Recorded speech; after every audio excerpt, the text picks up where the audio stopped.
From a collection of Unmitigated Pedantry, the blog of history professor Bret Devereaux. Thoughts on Crusader Kings III, Royal Court. This week, we're going to be a bit silly and talk about the recently released Royal Court, a DLC expansion for Paradox's medieval grand strategy game, Crusader Kings III, because I think it is attempting something fairly interesting that relatively few strategy games do. This isn't going to be a review. There are a lot of those out there, and as they mostly say, if you enjoy Crusader Kings III, then Royal Court is probably worth your time, particularly if you like to play large realms. If you prefer to play very small realms or tribal polities, there is less here for you. Image. Royal Court loading screen. Image description. One of the loading screens for the new expansion. I visually read the woman on the right in blue as in the process of making the Buddy Christ gesture, but I'm sure the artist had something else in mind. End of image description.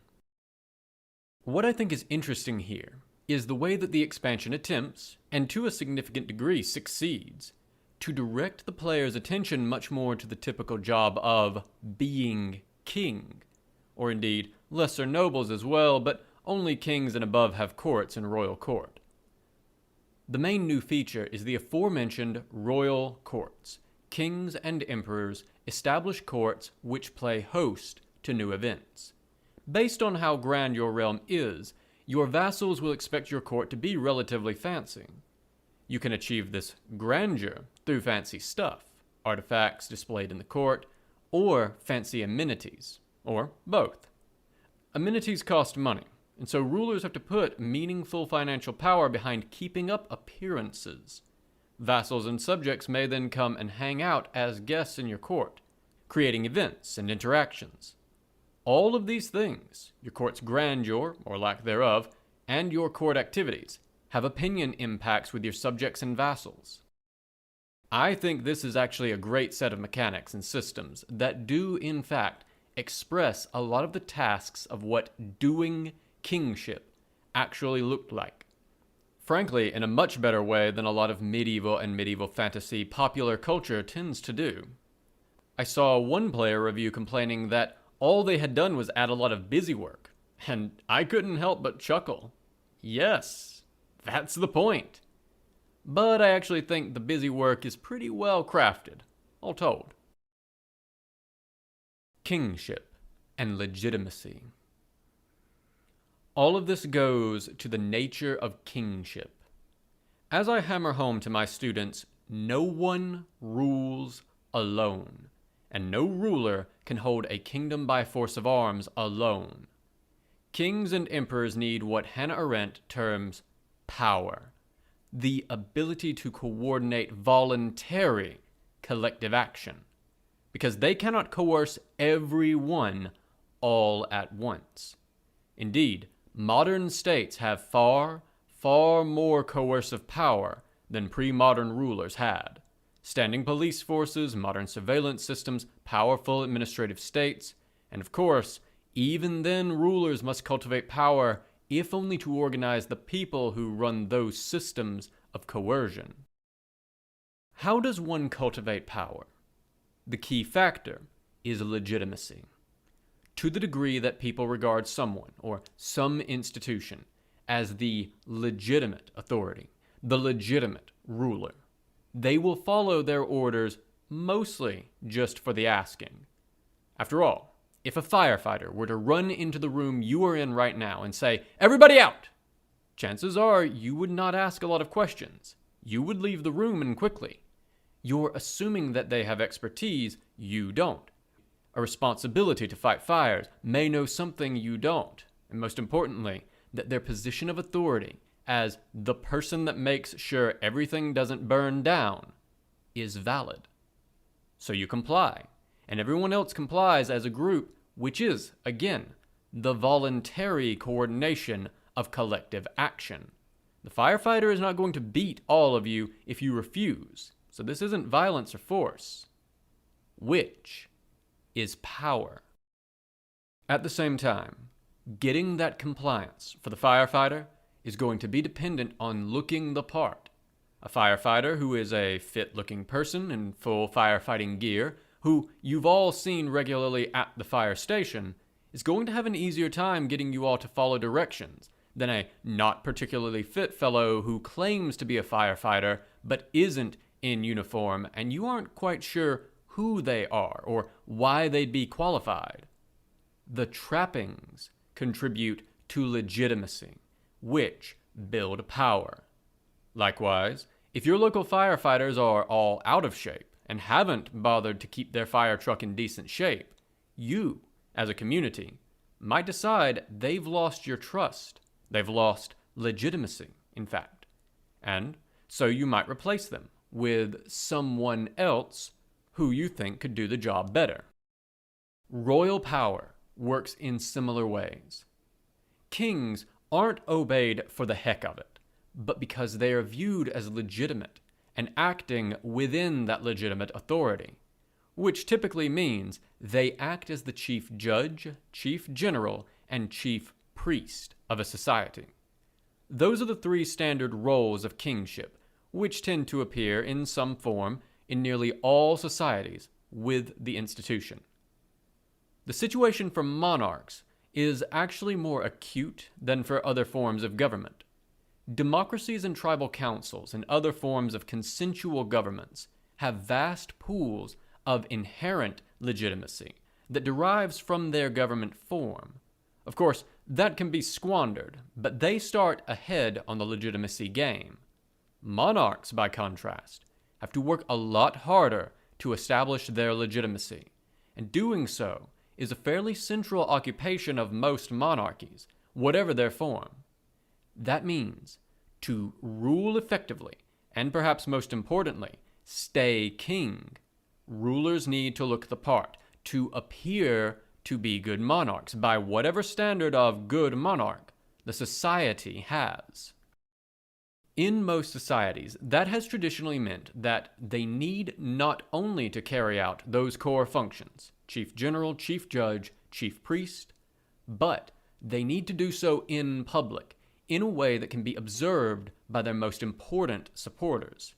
In the case of a vassalage-based political order, that's going to be key vassals, some of whom may be mayors or clerics rather than fellow military aristocrats. We've talked about how this expresses itself in the chief general role already. I'm reminded of a passage from the Kadesh inscription, an Egyptian inscription from around 1270 BC, which I often use with students. It recounts, in a self-glorifying and propagandistic nature, the Battle of Kadesh, 1274 BC.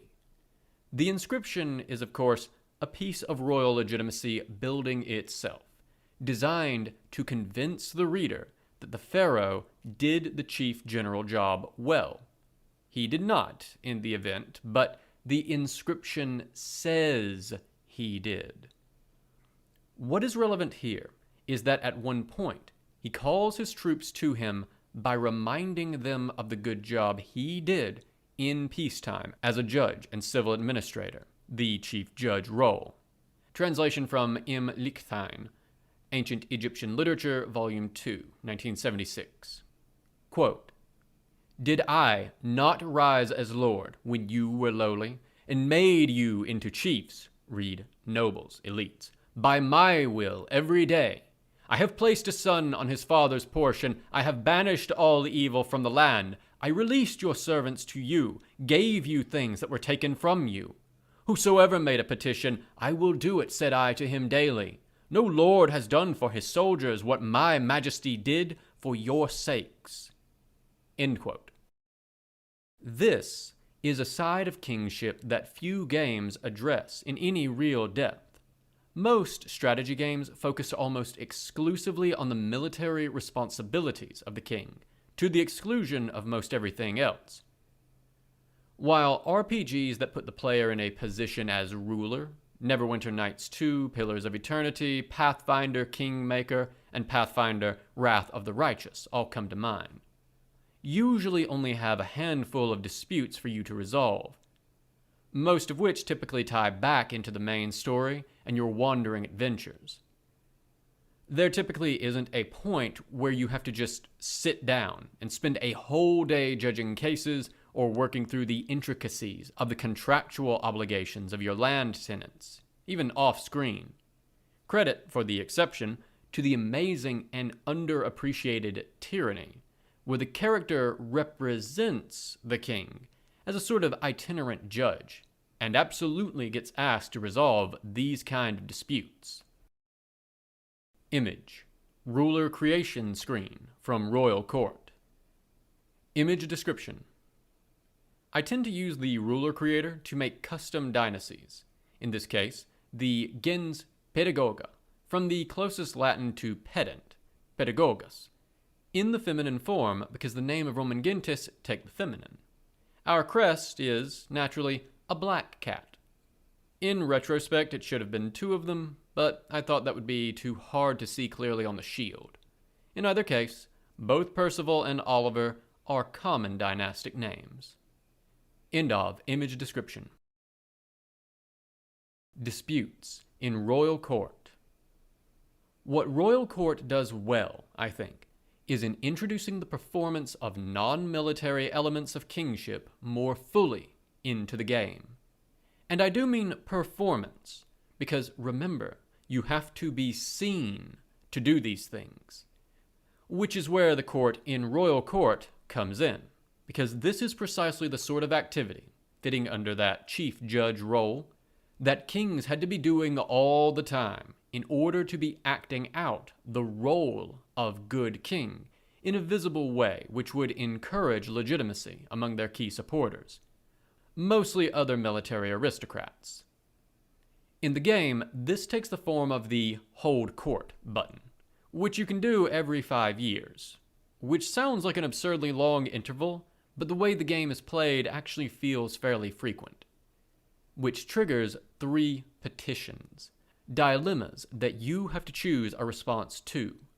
The court itself can also generate dilemmas outside of these formal sessions, usually once every other year or so. Again, that ends up being fairly frequent in the scheme of the game, where a normal playthrough covers centuries. For reference, I am about 30 hours of game time into my current game, and 200 years into the playthrough, so that's holding court more than once an hour. Image. Court screen of Royal Court. Image description. Basilius Percival holding court. Percival and Oliver aren't Greek names and don't have easy conversions into Greek that I know of, so I just left them as is. End of image description. Most of these are disputes that the player, as ruler, has to resolve in some way. A number of them, especially the ones that occur randomly between formal court petitions, are personal issues, petty disputes between courtiers, family members, etc.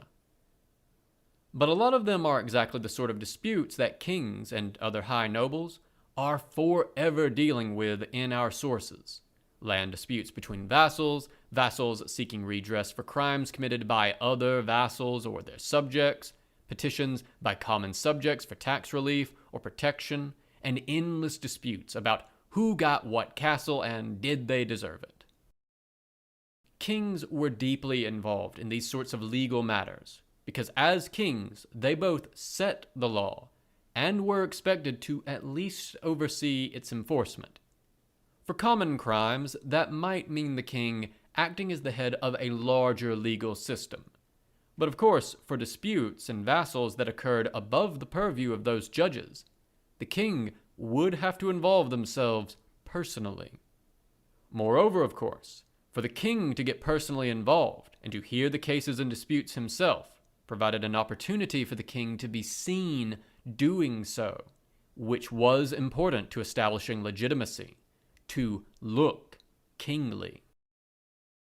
When I taught vassalage-based political systems, it has been a while, one of the readings I use is exactly this sort of dispute.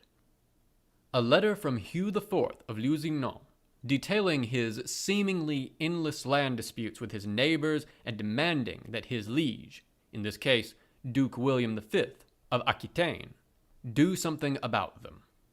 Note 1. You can find an extract of the letter in the excellent primary source reader, B.H. Rosenwein, Reading the Middle Ages, 2010. The Rosenwein reader, intended as a companion book for a medieval history course, one that presumably also uses Rosenwein's A Short History of the Middle Ages, is probably the best reader of its type I've taught from. End of note 1. A brief set of excerpts from the letter can give a sense of these sorts of disputes, jumping around a bit because Hugh does a lot of whining, and I want to stress all of the dispute resolving William has to do. Translators T. Green and B.H. Rosenwein. Quote, when Ralph, Viscount of Thouars, died, Hugh asked the Count, William of Aquitaine, to restore him the land which Ralph had seized from him. After the death of both men, a bishop and Hugh's uncle, Joscelin, the Count made an agreement between Hugh and Bishop Isambert that Hugh would get half of the castle and half of the domain, and 2 shares of the vassals' fiefs. After the death of Emery, a great dispute began between his son, Emery, and Hugh. At the same time, Hugh went to the Count and said to him, "Things are going badly for me now, my lord, because I have none of the property which you acquired for me." The Count answered him, "I am going to hold a public hearing, so that if they act well, good, if not, I will turn over to you the castle which I started." When Hugh heard this, that William wasn't going to help him, he went to the Count of the Count and made the case for his rights, but it did him no good. This saddened Hugh, and in the hearing of all, he renounced his fealty to the Count, except what he owed for the city and his own person.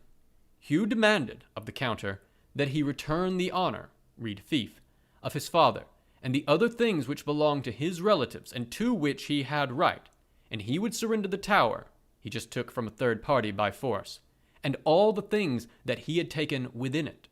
The Count thought this over, and they arranged for a hearing.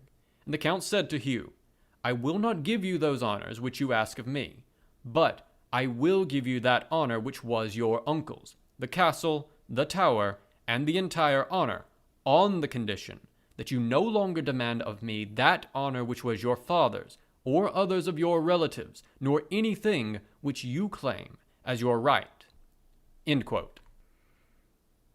As noted, many of the disputes you resolve in royal court are these sorts of disputes. The resolutions are invariably less complex in order to make them more legible to a player, of course. Typically, some mix of favor party A but anger party B, favor party B but anger party A, make both parties happy by expending your resources instead, or anger both parties by seizing the disputed thing for yourself. The simplification is understandable in the context of a game where players probably do not want to actually spend an hour of game time piling through a town charter to try to figure out exactly who does own that field. Though several dilemma options allude to having your steward, the financial advisor on your council, do exactly this. The stress system interacts with this in interesting ways too, as acting against your current ruler's personality causes stress.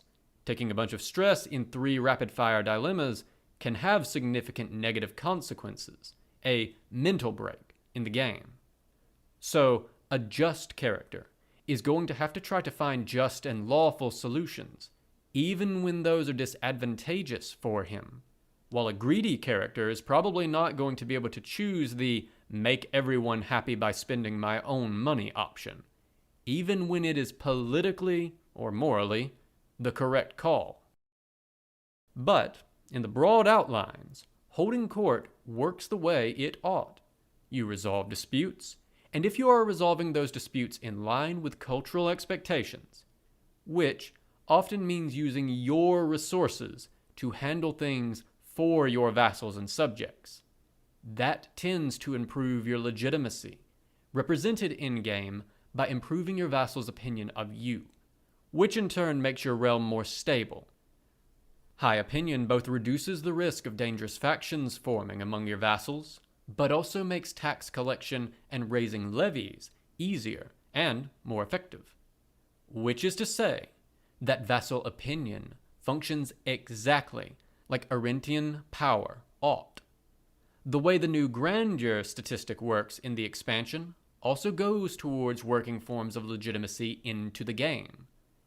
The cultural expectation the societies the game focuses on was that kings were supposed to be lavish and generous, forever giving out gifts to their supporters and spending in conspicuous and grand ways. And so, along these lines, in royal court, as a king or emperor, you are expected to maintain your actual court, which takes the form of both funding the basic amenities of the place, rooms, servants, food, etc., but also showing off cool and impressive artwork and artifacts in your throne room. Artifacts you are likely to have commissioned at great expense. All of that contributes to the grandeur of your court. Based on the size and wealth of your realm, your vassals expect a certain level of grandeur. Exceed it, and you get an opinion bonus. Fall short, and there is an opinion malus. And that makes sense. In essence, your vassals have a sense of what kind of extravagance is necessary to look kingly in their social context, and they will judge you for the degree to which you match up to that expectation. Our sources tend to read financially responsible rulers as miserly. The easy example of this is how you all likely know King John Lackland of England as the miserly Prince John of Robin Hood infamy. In part, that was because the foolish, but very kingly, military adventurism of his elder brother, Richard I, the Lionheart, had practically bankrupted the kingdom, and John, as his successor, was left little room for magnanimity. But of course, legitimacy does not care for financial constraints, and a king that fails to act appropriately kingly, even for good reasons, tends to suffer in the sources. And, at the time, since John's efforts to raise funds triggered a revolt by his barons in 1215. I am also reminded of the Roman emperors, Tiberius and Vespasian, both of whom, for solid financial reasons, could be as profligate as their predecessors, but are treated as misers in the sources for it. Vespasian gets away with it because, unlike Tiberius, he had a sense of humor. This mechanic is a neat extension of that issue, forcing players to choose between spending money to build legitimacy and spending it on other things, since the upper tier court amenities can get very expensive. Court room for improvement. All of that said, I think there are some ways this system could be tweaked to better represent the actual way these systems functioned. So far, I've been describing the system as I tend to engage with it, holding court as frequently as possible, basically like clockwork. But you don't have to do that. The game is currently set up so that holding court is treated as an opportunity, since the dilemmas can have positive effects, and the player pays a small amount of prestige to do it. I understand why they wanted to set it up this way, to create a mechanic that players had the option to engage in, but could ignore if they were more focused on other elements of the game or simply didn't like it very much. But kings didn't have the option to ignore this part of their job.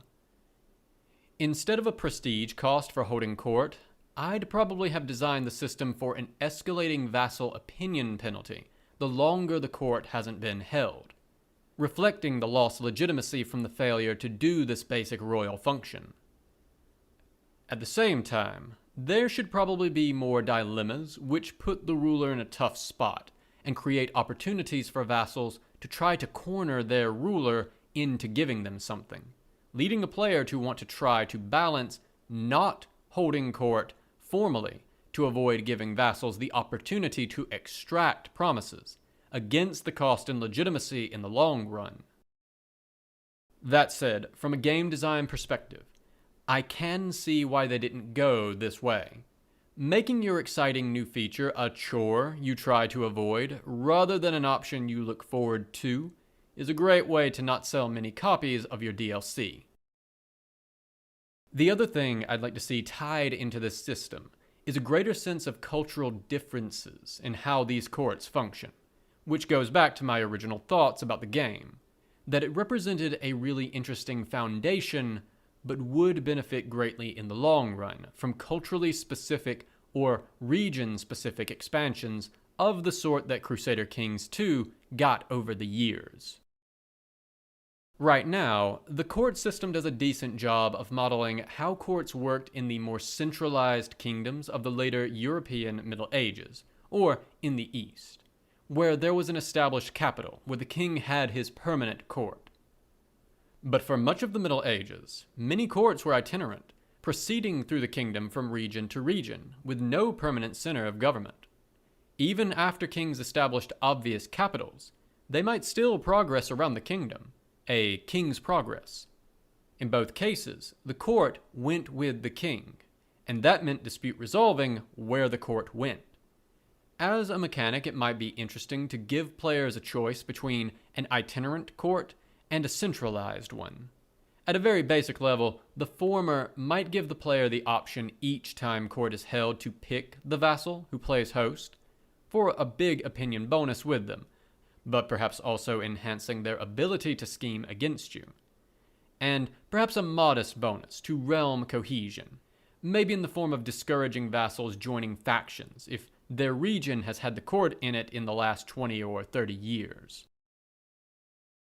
Meanwhile, a centralized court, built around a permanent capital, might offer the ruler a bonus to domain size, reflecting the permanent administration they have around their own holdings, at the cost of foregoing those other bonuses, and probably both a higher expected grandeur, but also a higher possible grandeur.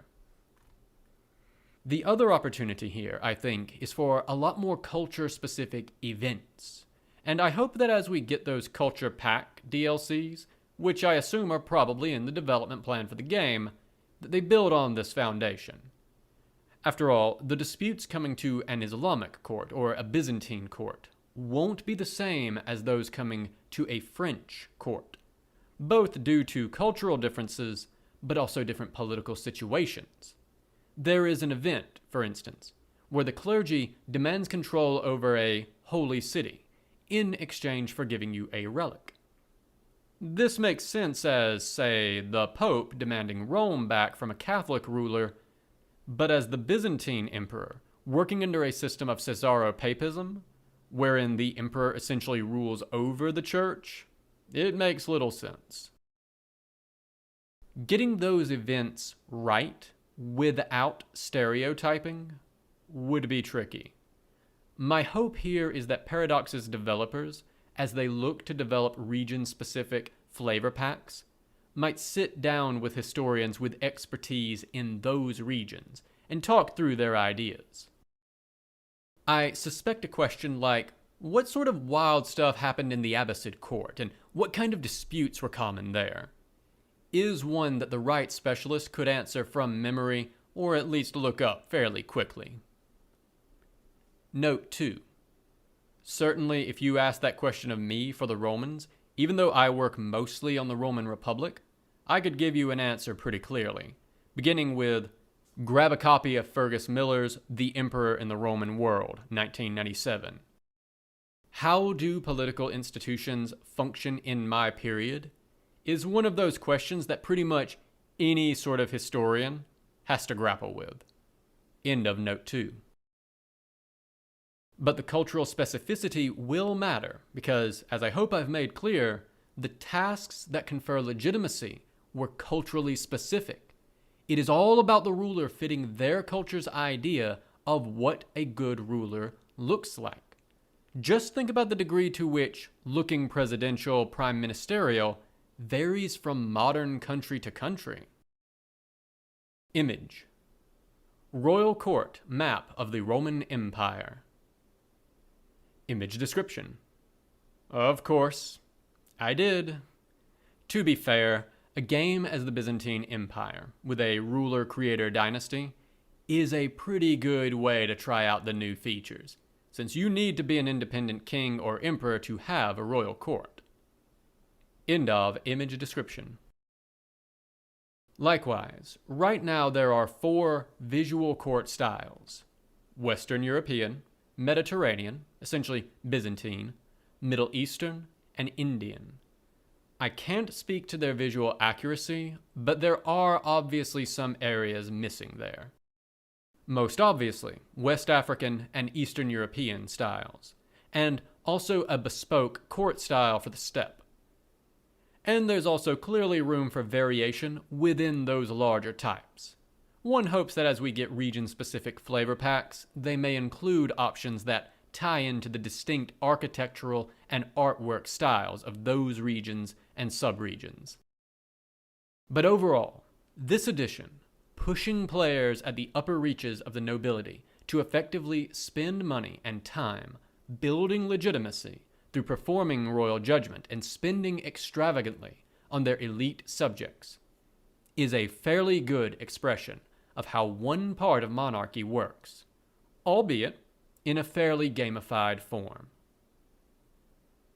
Next week, time permitting, we're going to look at the runner-up topic from the ACOUP Senate vote, examining the Roman office of dictator, how it worked, and if it worked. Both because it was the runner-up, but also because I think it'll be useful to set up a longer discussion I want to write about Expeditions Rome, which may be some distance down the road yet. This has been a recording from a collection of Unmitigated Pedantry, the blog of history professor Bret Devereaux, recorded by myself, A Great Divorce, for accessibility and sharing purposes. If you enjoyed this content and wish to engage with it or support Bret, please check the description for links to the original post on his blog, his Twitter, and his Patreon. I highly encourage you to share, support, and engage with his works on any and all platforms if you are so inclined. If you wish to support me, please do remember to like, share, and subscribe to this or any other content here that you enjoy. Thank you so much for listening.